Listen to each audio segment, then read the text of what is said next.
Usa ka 76 anyos nga PUI kon person under investigation nga taga-Dakbayan sa Lapu-Lapu ang namatay na lang samtang nagpaabot sa resulta sa COVID test.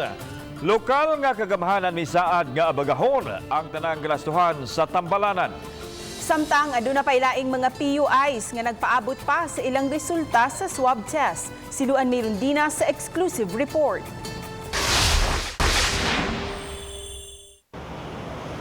Hingpit na nga mitaliwan kagabi ang 76 anyos nga babay nga taga Kanhulaw.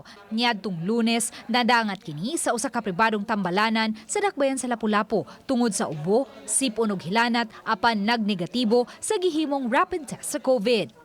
Apan kay miabot man sa 30,000 pesos ang hospital bill sa pasyente, nagpabalhin siya sa Vicente Soto Memorial Medical Center pagkamartes o gikuhaan og swab samples. Samtang nagpaabot pa unta sa resulta, mitaliwan na kini kagabi. Ang area atong i-disinfect and we already advised the family to stay at home, mag-quarantine sila, and then we will provide them food.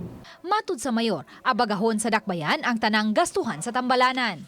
Na-bill dito nga 30,000, so muna akong gipaprocess karon nga bayaran lang because wa mo gitaw sila kalibutan.